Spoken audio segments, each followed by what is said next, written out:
ঈদের বাজার ধরতে ব্যস্ত সময় পার করছেন টাঙ্গাইলের তাঁতের শাড়ির কারিগররা। চাহিদা মেটাতে ভোর থেকে গভীর রাত পর্যন্ত নানা ডিজাইনের শাড়ি বুনছেন তারা। আরও খবর জানাতে এই মুহূর্তে টাঙ্গাইলের তাঁতপল্লীতে আছেন সহকর্মী কাদের তালুকদার। সরাসরি যাচ্ছি তার কাছে। আসন্ন ঈদকে সামনে রেখে টাঙ্গাইলের তাঁতপল্লীগুলোতে ব্যস্ত সময় পার করছে তাঁত সংশ্লিষ্ট তাঁতি এবং মালিকরা। কাকডাকা ভোর থেকে শুরু করে গভীর রাত পর্যন্ত প্রতিদিন এইসব তাঁত সংশ্লিষ্ট তাঁতি এবং মালিকরা তাদের কর্মযজ্ঞ চালিয়েছেন। তাদের বাহারি ডিজাইনে তারা শাড়ি তৈরি করছেন প্রতিদিনই। তাদের প্রত্যেকেই লাভবান হওয়ার চেষ্টা করছেন তারা। মালিকরা যেমন তাঁত বিক্রি করে লাভবান হওয়ার চেষ্টা করছেন, ঠিক একইভাবে যারা শ্রমিক রয়েছেন তারা বেশি বেশি কাজ করে তারাও চেষ্টা করছেন যাতে ঈদে যাতে তাদের পরিবার পরিজন নিয়ে ভালোভাবে ঈদ কাটাতে পারে, সেই জন্য তারা বাড়তি পরিশ্রম করছেন। এজন্য কাকডাকা ভোর থেকে তারা কর্মযজ্ঞ শুরু করেন এবং গভীর রাত পর্যন্ত তারা এই কাজগুলা করে থাকেন।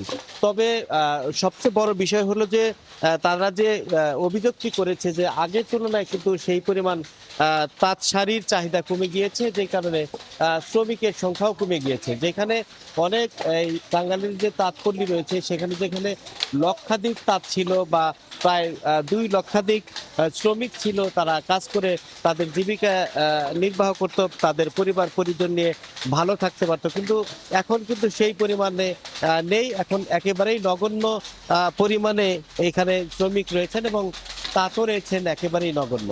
তারা আমাদেরকে বলেছেন যে এই যে তাঁত টাঙ্গাইলের যে তাঁতপল্লী, সেই তাঁতপল্লীতে তাঁতের গৌরব এবং তাঁতের ঐতিহ্য থাকলেও দিনে দিনে কিন্তু এর ব্যবহার কিন্তু কমে যাচ্ছে।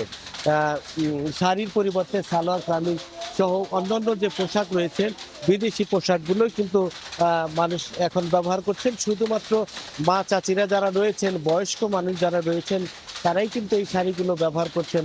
যারা যুবক যুবতী বা যারা এই যে মধ্যবয়সী বা তারও নিচে যেসব নারীরা রয়েছেন, তারা কিন্তু এখন আর খুব একটা শাড়ি ব্যবহার করছেন না, শাড়ি পরছেন না। ফলে দিন দিন এই যে শাড়ির যে জৌলুস, সে জৌলুস কিন্তু শুধু টাঙ্গাইল শাড়ি নয়, যে কোনো শাড়িরই চাহিদা কিন্তু কমে গিয়েছে। তবে আমরা শুধু টাঙ্গাইল শাড়ির যারা মালিক রয়েছেন তাদের সাথে বা যারা সংশ্লিষ্ট রয়েছেন তাদের সাথে আমরা কথা বলেছি এবং তারা আমাদেরকে বিষয়টি নিশ্চিত করেছেন যে আসলে দিন দিন আমরা যতই চেষ্টা করছি, এখানে কিন্তু টাঙ্গাইলের যে শাড়ি রয়েছেন সেই শাড়ির চাহিদা কমে গিয়েছেন। তবে ঈদ বা যে কোনো উৎসবকে কেন্দ্র করে অন্য সাধারণ সময়ের চাইতে কিন্তু কিছুটা চাহিদা বৃদ্ধি পায় এবং চাহিদা বৃদ্ধির কারণে তারা অনেকটা কিছুটা লাভবান হতে পারে বা তাদের যে ঐতিহ্য বা তাদের যে সেগুলো তারা ধরে রাখতে পারছে এবং তারা মনে করছে যে এই অতি খুব জরুরি ভিত্তিতে সরকারিভাবে যদি ব্যবস্থা না নেওয়া হয় তাহলে হয়তো তারা এটি টিকিয়ে রাখতে পারবে না। তো এই ছিল আসলে আমার কাছ থেকে টাঙ্গাইলের তাঁতপল্লীর বিশেষ খবর। ঈদকে কেন্দ্র করে তাঁতপল্লীর ব্যস্ততার খবর জানতে এতক্ষণ ছিলাম টাঙ্গাইলে।